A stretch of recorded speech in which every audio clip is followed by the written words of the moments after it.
അങ്ങനെ നമ്മുടെ തദ്ദേശ സ്വയംഭരണ തെരഞ്ഞെടുപ്പ് കഴിഞ്ഞു. അങ്ങനെ LDF 70 നിലയിൽ പൊട്ടി.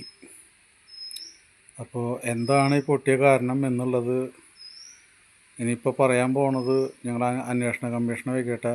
ഞങ്ങളിത് ചർച്ച ചെയ്യും.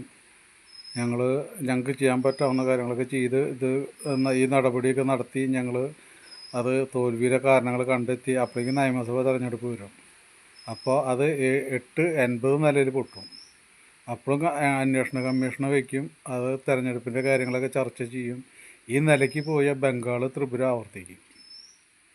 ഇത്രയും സംഘടന കെട്ടുറപ്പുള്ള ഈ പാർട്ടിക്ക് ഈ തെരഞ്ഞെടുപ്പിൽ എന്താ പറ്റിയെന്നുള്ളത് ഞാനൊരു അന്വേഷണ കമ്മീഷനെ വെച്ചൊന്ന് വെറുതെ ഒന്ന് അന്വേഷിപ്പിച്ചു. എനിക്കതിൽ മനസ്സിലാക്കാൻ സാധിച്ച കാര്യങ്ങൾ എന്താണെന്ന് വെച്ച് കഴിഞ്ഞാൽ, വലിയ അന്വേഷണത്തിന് വലിയ ബുദ്ധിക്കൊന്നും പോകാൻ നിൽക്കണ്ട. ആ അയ്യപ്പൻ്റെ കട്ട മുതൽ തിരിച്ചു കൊടുക്കുക, സംസ്ഥാപരാധവും പറയുക. മേലിൽ ഇങ്ങനെയുള്ള ഒരു തെറ്റുകൾ ആവർത്തിക്കില്ല എന്ന് ജനത്തിൻ്റെ മുന്നിലേക്ക് ഒരു ഉറപ്പ് കൊടുക്കുക. ഇത് കട്ടവരെ മാതൃകാപരമായിട്ട് നല്ല ശിക്ഷ കൊടുത്ത് അതിനു വേണ്ട സാഹചര്യങ്ങൾ ഒരുക്കുക. അവരെ എത്രയും പെട്ടെന്ന് പാർട്ടിയിൽ നിന്ന് പിടിച്ച് പുറത്താക്കുക.